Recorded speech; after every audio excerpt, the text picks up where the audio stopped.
XRP and the rest of the crypto world calling its way back price-wise. We'll talk big time into it. Along with what's sucking the money out of the market, there's two things that are pumping you need to be made aware of. We've also got a big player staying away from the United States until regs actually hit. I say lots of naughty things, so here's your warning. And yeah, it's good news to see green on the screen, but be very wary of the macros. But before we get into that, your comments come first. Hot, spicy, naughty, relevant. Yeah, I share them at the beginning of the videos. Scott Turner, small weenus, love it, says, if you can't let your money and sit there and do nothing for months or years, you shouldn't be playing this game. By the way, Scott's commenting on a short. What do you think of the shorts, everyone? Do we got fans out there? Oh, JC3 NFT says it's Wednesday, brother. Yeah, every day I do a thing where like what I do, and then I schedule what I want to get done the next day. Well, that's what I did right before the video. So happy hump day, everyone. It's not Thursday. Gosh, Klaus. Mark Metler says, when you know the game every day is glass half full. When your bag is down, you buy more. When your bag is up, you smile and say thank you.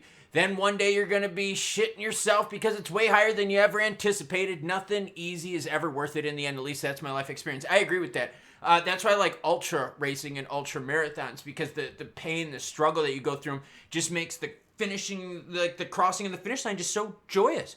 Bitcoin sitting at like how my face is not covering up the Bitcoin price in the beginning. Here we go. Bitcoin sitting at 96,172. ETH is 2704. XRP at 263. We're kind of coming back. Everyone liking it. H-bar above 21 cents again at 21.4. XLM Suite and Litecoin all deep in the green, but Litecoin up the most. Okay, up 11%. ETF moving forward to Litecoin. By the way, they applied, I believe it was all the way back in November, so that tells you how long this stuff takes. Macros are ruling the roost, and they're one of the big reasons where money is being, or why money is being sucked out of the crypto market. Not only talk about inflation worries in the United States, but we got inflation worries in Canada, and it's starting to pop up in different places in the Eurozone. Yeah, inflation is starting to rear its ugly fucking head. I hate it, because that means we're paying more for shit. I want a quick joke for you. How do you quickly increase the value of your home? Egg it. I stole that from someone. I don't know who. I saw it while I was out in Guatemala. Stole it. There you go. Whoever said it, you get credit. But I thought that'd be a good funny. Binance holds off on US plans, waits for clarity despite the reset. Yeah, so we've talked about the waves of money. Even exchanges, though, are going to be coming into this adoption in waves. And like I told you, some players out there, Binance now is one of them, is saying, yo, we don't want to get into the U.S. market, even though we know stuff is changing. Even though we know there's changes in the leadership and all that. They've got regs coming. They're not here yet. And so Binance is saying, hey, look, we're keeping our business out of the U.S. A lot of people are going to be keeping their money out of the U.S. until we get actual regs too. Binance is taking its time with the U.S. market, with CEO Richard Tang saying that the company is waiting for more clarity before making any big moves. See? In an interview with Bloomberg, the Binance CEO Tang said that he sees things differently from a regulatory angle, pointing out the shift from a more hawkish stance under the Biden administration. He says, I think we have a fresh reset and a restart, Tang said, but we are still waiting for more clarity to decide the next steps in the U.S. So again, not all the money is flowing into crypto right now. Only some. The risky money is still in crypto right now. A lot of traditional money, a lot of really boring AF money, that's still sitting on the sidelines. So imagine the prices then. Okay, what else do I got for us? Silver price surges. Bitcoin world data reveals precious metals ascent. Okay, silver is starting to see some big numbers. Let's look at that silver chart, okay? Silver, look at that. Oh, got so close to touching 35, 34, 83, by the way. But silver is starting to garnish some big volumes. And the precious metal markets as a whole suck up money. And what that's telling us, and check this out, look at the gold chart. This is the 5-year gold chart, 5-year for silver chart. Silver's finally breaking through the mysterious $30 that it struggled with here over the last several years. But yeah, gold is sucking money too. So why are people putting money into precious metals? Because there's a lot of uncertainty right now. And when the markets are uncertain, people go to really boring shit like gold and silver. But because so many people think that we're going to be dealing with boring, just like, oh crap times, guess what? They have been building up the price. Look at gold from 2024 to now.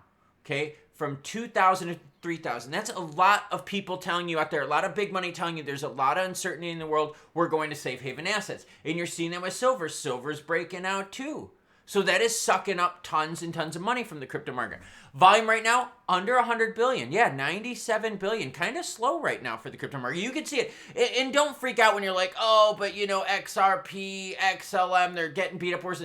No, the entire crypto market is in this kind of lower volume sesh right now compared to the mass hysteria that we're dealing with since November on.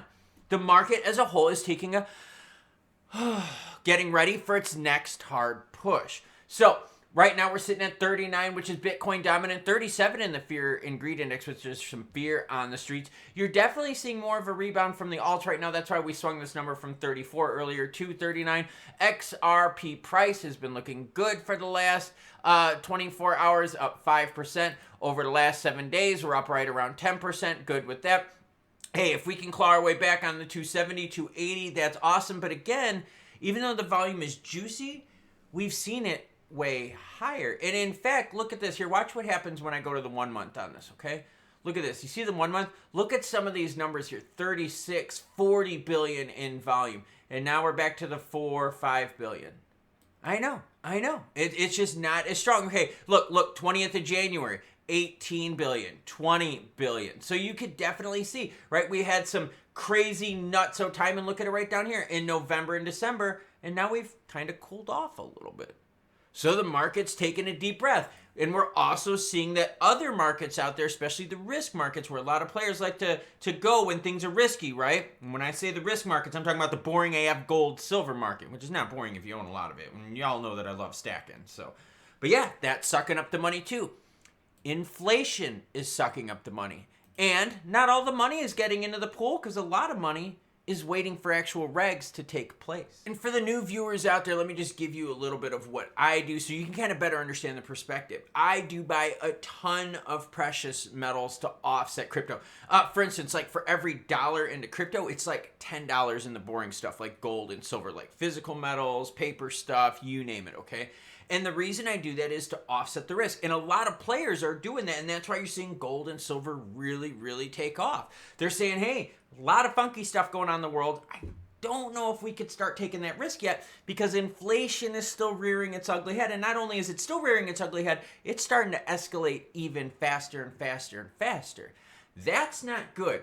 That really affects risky markets like crypto. And that's why I showed the gold and silver versus crypto. You got crypto over here is in like way, way risky, and you got gold and silver, really boring stuff right over here. Right now, the market's putting a lot more over in here.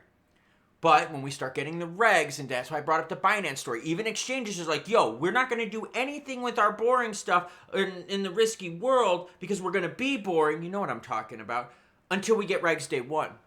So up until day one of the regs, you're going to have a lot of people that stay on this line and go, no, we're not putting our money in. So you have to start looking at it going forward.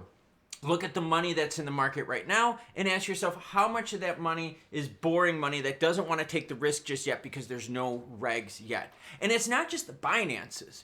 It's the big players out there too. A lot of traditional money is staying away because they're like, look, we want to see the regs first before we commit large chunks of capital, which means what? Which means we're the ones taking risk, right? We're the ones playing the pullout game right now. And then you see what happens. You see the other players get into it. It's kind of like the strategic reserves with BTC. Some companies have gotten into it for a while, like MicroStrategy rebranded to Strategy. Some like Meta Planet, they're not as deep into it yet. Some of the miners aren't as deep into it yet. And you're seeing different waves happen with this. But the players that got it early have been able to withstand the poop sandwiches, seem to be doing pretty good. And it seems like we're going to get a lot more good in the future to help those early players out. Because think about it. Remember when El Salvador was doing the, yo, we're getting a BTC strategic reserve and making it a legal tender currency, which was, by the way, repealed. People made fun of him. Like, you're stupid. Like, you're stupid. Why are you buying? And now look at him. They're like, yo, we made a lot of money on this. So there you go. MicroStrategy, same thing. Dude's average price is around like 60,000. He's like up almost like 50% on the action. So you got to think about right now, but you also got to zoom out. Right now, inflation, gold, silver markets, that's what's sucking up the attention right now. Risky markets like crypto are just chilling the F out.